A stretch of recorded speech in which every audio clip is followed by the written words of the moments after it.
Hi friends, welcome back to my YouTube channel academic hub. दोस्तों, आज मैं आपको एक ऐसे शख्स के बारे में, एक ऐसे महान शख्स के बारे में बताऊंगा जिन्होंने हमारे देश को विज्ञान और राजनीति के क्षेत्र में बहुत कुछ दिया। तो आइए हम शुरुआत करते हैं। दोस्तों, हमारे देश में एक ऐसे शख्स का जन्म हुआ था जिसने राजनीति और विज्ञान के क्षेत्र में हमें बहुत कुछ दिया, और उनके दिए गए आविष्कारों से आज भारत ही नहीं बल्कि पूरा विश्व उन पर गर्व करता है। जी हाँ दोस्तों, उस शख्स का नाम है एपीजे अब्दुल कलाम। विज्ञान के क्षेत्र में हमें बहुत कुछ देने वाले इस शख्स का जन्म 15 अक्टूबर 1931 को रामेश्वर, तमिलनाडु में हुआ। अब्दुल कलाम मुस्लिम धर्म से थे। उनके पिता का नाम जैनुल अबिदीन था, जो नाव चलाते थे, और इनकी माता का नाम असी अम्मा था। दोस्तों, अब्दुल कलाम का बचपन बहुत ही संघर्षों में गुजरा, क्योंकि ये गरीब परिवार से थे और ये बचपन से ही पढ़ाई के साथ साथ काम भी करते थे। जिस प्रकार अखबार बांटने के लिए किसी को काम पर रखा जाता है, उसी तरह अब्दुल कलाम भी बचपन में अखबार बांटने जाया करते थे ताकि वो अपने परिवार का खर्च चला सके। उन्होंने रामेश्वर रामनाथपुरम के मैट्रिकुलेशन स्कूल से अपनी प्राथमिक शिक्षा ग्रहण की। अब्दुल कलाम में बचपन से ही कुछ नया सीखने की जिज्ञासा थी। वो पढ़ाई भी करते तो पूरी लगन और जिज्ञासा से किया करते थे, चाहे उनके पास कैसा भी समय हो।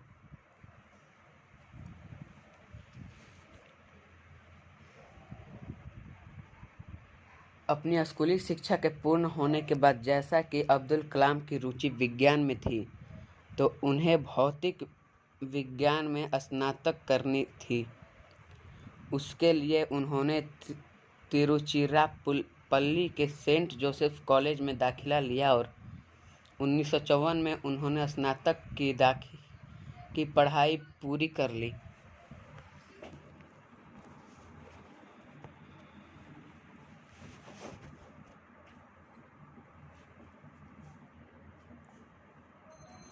स्नातक की पढ़ाई पूरी करने के बाद अब्दुल कलाम आगे की पढ़ाई पूरी करना चाहते थे, जिसके लिए उन्होंने 1955 में मद्रास की ओर प्रस्थान किया। वहां जाने के बाद उन्होंने अंतरिक्ष विज्ञान की शिक्षा ग्रहण की। क्योंकि उनकी रुचि भौतिक विज्ञान में ज़्यादा थी, उनके शिक्षा का ये दौर करीब 1958 से 1960 तक चलता रहा।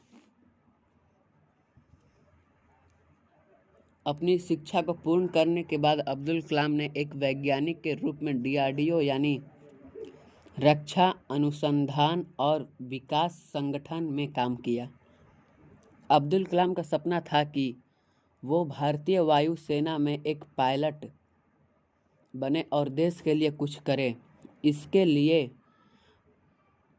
वो काफ़ी प्रयास करते रहे, लेकिन वो इसमें नहीं जा पाए, परंतु उन्होंने अपने इसी सपने को सकारात्मक माध्यम से एक नई दिशा दी और उन्होंने शुरुआत में भारतीय सेना के लिए एक छोटे हेलीकॉप्टर का मॉडल तैयार किया। डीआरडीओ में काम करने के बाद अब्दुल कलाम की कैरियर यात्रा इसरो की ओर बढ़ी। सन 1969 में उनका कदम इसरो यानी भारतीय अंतरिक्ष अनुसंधान संगठन पर पड़ा, जहां पर वो कई परियोजनाओं के निदेशक के रूप में काम करते रहे। और गर्व की बात यह है कि इसी दौरान 1980 में इन्होंने भारत के पहले उपग्रह पृथ्वी या SLV-3 को पृथ्वी के निकट सफलतापूर्वक स्थापित किया। इन्होंने भारत के लिए ये काम इतना बड़ा कर दिया था कि इनके इस काम की वजह से हमारा देश अंतर्राष्ट्रीय अंतरिक्ष क्लब का सदस्य बना।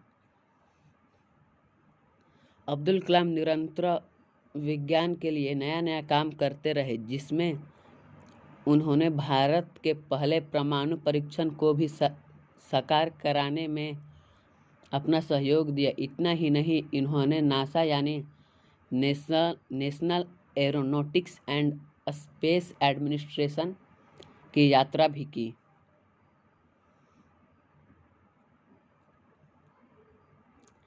अंतरिक्ष के क्षेत्र में भारत को इतनी तरक्की दिलाने से भारत सरकार द्वारा 1981 में इन्हें पद्म भूषण से नवाजा गया। सन 1982 में उन्होंने गाइडेड मिसाइल पर कार्य किया। अंतरिक्ष के क्षेत्र में इतनी लगन और निष्ठा को देखते हुए भारत सरकार ने 1990 में फिर इन्हें पद्म विभूषण से नवाजा, जो कि बहुत ही गर्व की बात है।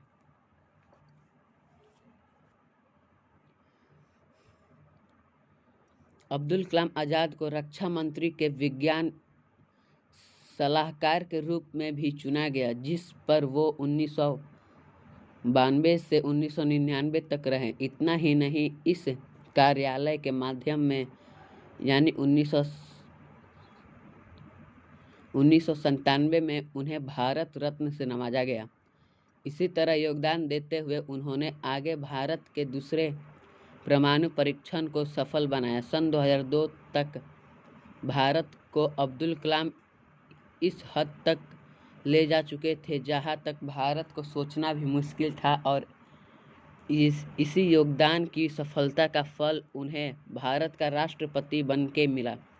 2002 में उन्हें भारत का राष्ट्रपति चुना गया था और ये 2007 तक इस कार्यालय में रहे। उनको उनके काम की वजह से मिसाइल मैन जैसे कई नामों से जाना जाता है। इसके बाद उन्होंने शिक्षा संस्थाओं के कई पदों पर कार्य किया। 27 जुलाई 2015 को वो शिलोंग के भारतीय प्रबंधन संस्थान में लेक्चर देने गए थे। इसी दौरान उन्हें दिल का दौरा पड़ा और अब्दुल कलाम आज़ाद को इस दुनिया से विदा होना पड़ा। भले ही आज अब्दुल कलाम इस दुनिया में नहीं, लेकिन उन्होंने हमारे भारत को इतना कुछ दिया है कि वो हमारे लिए आज भी जिंदा है।